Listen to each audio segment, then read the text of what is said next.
If you don't want to invest in a business, here are 5 alternatives, and number 5 is the most interesting one. The first one is a money market fund. This one allows you to invest as low as 100 bob to 5,000 bob as the starting investment, depending on the money market fund that you're in. How it works is that different people are going to contribute their money together in one account. Then that money is going to be used by the fund manager, by that institution, to do investments, specifically in treasury bills. So money here is used to invest in very short-term, low-risk investments. A treasury bill is a short-term, low-risk investment because it's usually done within less than 1 year. If you put your money here, you're going to get it back in less than 1 year. It's very easy to access your money here. That's why here you can withdraw your money anytime, because the investment that has been done using your money can also be accessed in less than a year. Probably you might want to consider to put your money here, especially if it's for emergency. The other investment is a fixed income fund. Investing here just works like in a money market fund, where different people put their money together in one account. Then that money is now, this time, specifically used to invest in fixed income assets. Any asset that brings in money that is already determined, that is already known from the beginning, and is fixed, probably at regular intervals. An example is a bond. How a bond works is that you are going to lend the government, let's say 100K.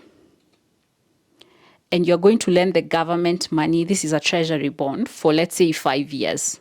Every 6 months, you're going to be getting interest. Let's assume that it's going to be, let me say it's 16, let's say it's 8,000. You receive 8,000 Kenyan shillings every 6 months. Every 6 months. You see, this income is regular because after every 6 months, you're going to be receiving 8,000 shillings. In the next 6 months, you're going to be receiving 8,000 shillings. In the next 6 months, you're going to be receiving 8,000 shillings, and so on and so forth until year 5. So the income here is already fixed. It's already known. The interval at which it's going to be received is also known. Money here is also used to invest in corporate bonds. They're just like treasury bonds, but this time you're lending money to businesses. What you'll notice is that some of the money market funds have transitioned from money market funds to fixed income funds, or they don't offer money market funds, or sometimes they offer both. So it actually depends with the one that you're going for, but it's also popular. You can also check this out. In case you don't want to invest here, you can also invest here. Here, depending on the company, they are going to limit you on the number of withdrawals that you're going to be making. Some might tell you can only withdraw once a month. Some might tell you can withdraw twice a month. After that, you're going to incur a penalty. So just check it out. So you can check the likes of CIC, Zimele, and any other company that has a money market fund. I bet it has a fixed income fund, but not all of them. So here we are good. It's now starting to get interesting. We are going to go to the equity fund. Equity funds are where you invest your money, and that money is going to be used to buy stocks.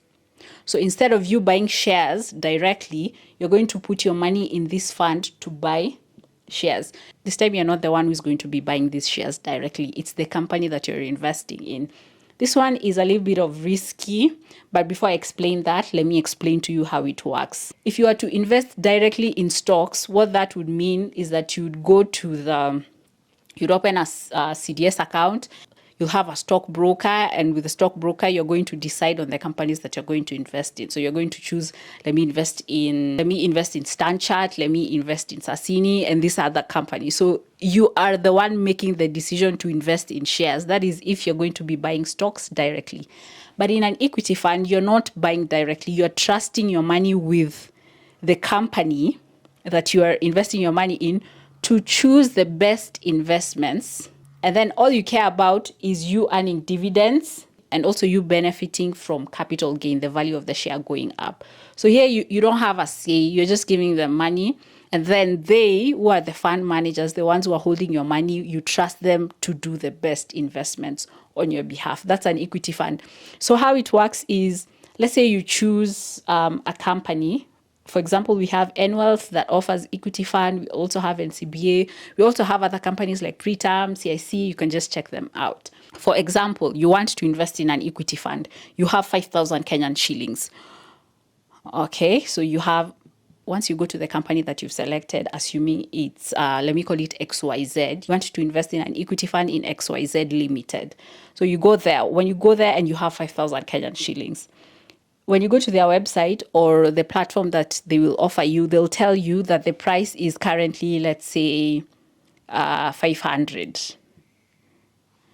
So with 5,000 Kenyan shillings, and they've told you the buying price is 500, you'll buy, the investment that you're going to be making will be, this one will be like around 10 shares or 10 units. Let's call them 10 units. Now, when you go there, they'll also have like this is the buying price. So they also have a selling price in case you're interested, a selling price. So in case you now have these 10 shares, they'll also tell you that the selling price for that day is probably 400. So in case you want to sell the shares that you've bought, it's going to be 400. So that's how it works. But this time you don't like get to choose specifically the shares that you're going to invest in, because they've already done the investment for you. So they just have one figure for the investment. They don't have like multiple figures for different companies the way shares are.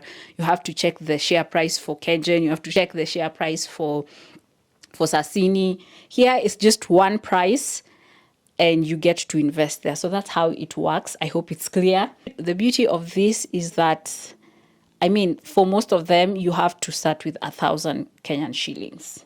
For some of them, but you have to check. There's some which you have to invest 50,000 Kenyan shillings and that kind of money. So in case you want to invest in this, you have to check out and understand how they work, especially the specifications and the requirements for that company. Get to understand well.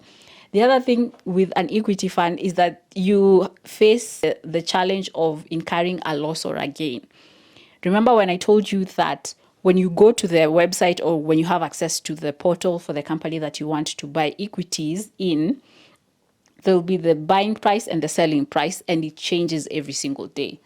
They'll tell you that today, November 25th or November 26th, this is the buying price, this is the selling price. This can change for tomorrow.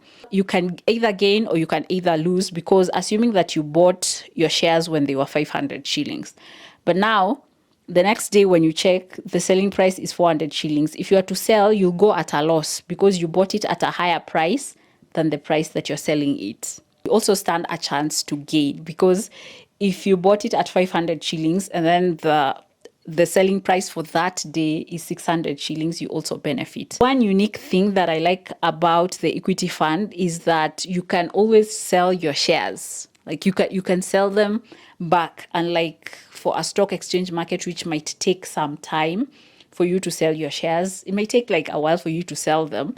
But here, if you feel like this is not for you, you can always opt to sell your shares, all of them, and you'll be good to go in as much as you're going to incur a loss. So the sale of the shares in your equity fund are going to be easier because you're going to be selling them to the company itself and not directly in the NSE market. The other thing is that you can withdraw your money in case you make this investment and you realize, I don't want to invest here, or maybe you have an emergency, you want to sell your shares, but then again, there's a chance for you to incur a loss. That's why investing in an equity fund is more of long term. You're buying from this company when the price is, let's say, 500, such that in 3 years' time, in 5 years' time, this fund is going to offer a higher selling price so that you can gain from capital appreciation, from capital gain when you're selling your shares. The other one is a balanced fund. Here, you can invest in stocks, you can invest in bonds, and you can invest in bills. It's like one fund that is investing in all these things, sort of like diversifying your investments. This one is inclusive of equity. This one is inclusive of the treasury bills. This one is inclusive of the treasury bond. So it's balanced in terms of the investments that it's doing. Again, not all companies offer a balanced fund. The ones that have money market funds, not all of them. You can check out balanced funds. We have Britam, we have Sanlam, we have CIC, and you can start with as low as 1,000 bob. This one, think long term again. Think about 2 years, 3 years time. You can also benefit from the balanced fund as well, because here, all your money is not in stocks in case something happens in the stock market. All your money is not in bonds, in the bond market, and all your money is not in bills. It's like having everything. So you can check this out It's being offered by a number of companies. Probably it's an investment that you might want to consider in case you want to diversify your investments. Put it in one fund that already has done that. Then finally, let's talk about the special funds. These ones are interesting because they are sort of like quite new and they're not that popular for several reasons. Funds here are invested in different investments. How it's different from an equity fund is such that this money is being used not only to do local investments, but also global investments. The money here can be used to invest in stocks, and not just stocks in the Nairobi Securities Exchange market. The money here is also going to be used in the New York Stock Exchange market. The money here is going to be used to invest in the London Stock Exchange market. So this is not just local, but also global. Money here is not just in bonds, in fixed deposits. Money here can also be used to invest in precious metals like gold. Because gold is a valuable metal and it's still relevant. The value of gold can never go down. So money can also be used to invest in such precious metals. This money can also be used to invest in strong currencies. Think about a euro. Think about a Japanese yen. This is where the money is going to be. The institution that you're giving your money to is going to think critically and come up with a strategy that is going to maximize the most returns on your investment. I came across two special funds. There's one for Oak Special Fund. The Oak Special Fund, you need 500K to start. And any additional investment that you want or any additional deposit that you want to make has to be 50K.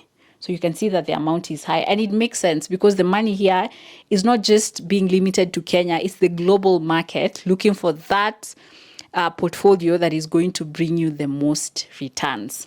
There's also another one by Mansa X. This one is managed by the Standard Investment Bank. Mansa X, it's new. 250,000 Kenyan shillings has to be the initial investment. And any additional deposit that you're going to be making has to be 100K. You can see that the starting investment amount is quite high, but it makes sense. Just go check these two out. I will do a video specifically for them so that you can be able to see how the returns look like, but they have maximum returns compared to these others. One other thing is that for these two special funds that I saw, you have to leave your money for 6 months. You don't touch it. So once you deposit this to 50K or you do this 500K, you have to leave it there for 6 months. And it makes sense. The money here is not being used to invest in low risk investments or in investments that can easily be accessed where you can get money easily. No. Money here is in metals. Money here is in the stock exchange market. Money here is in the big investments, the risky investments, such that you just can't access your money anytime. So this might be worth considering in case you have 250,000 somewhere or 500K somewhere that is lying, idle, or you want to put it in a place that maximizes the returns. I saw for Mansa X, the returns were the net returns. That is after all the fees and all the charges. The net returns have always been above 17%. Net returns above 17% most of the time. All these 5 investments are financial assets. You cannot compare the returns on these financial assets to investing in a business. Someone might say, why would I put 100,000 Kenyan shillings in a money market fund when I can start a business? I can do poultry farming. I can start a Mutumba business and make more than the 5,000 or the 500 shillings that you make in a day. It's okay. Financial assets will be attractive for people who don't have time to do business. Financial assets will be attractive for people who are employed and don't have the time to manage the business, or for people who have made any investments in business and their business has not worked out for them. There are people who are like, I've tried Airbnb, it's not working out for me. Let me just put my money here, relax. I'm okay with the low returns, so let me just invest here. But if you are more of a risk taker, you want more money, you have so much appetite, then you can invest in a business. But these ones, the returns are not as high as you would consider the returns from a business or the returns from other physical assets. If you have invested in any of these, specifically if you've invested in a balanced fund, or if you've invested in an equity fund or a fixed income fund, or even in a special fund, what is your experience? What are your thoughts on these funds? Can you invest in them if you've not invested in them? Kindly share your thoughts on the comments, give this video a like, and see you in the next video.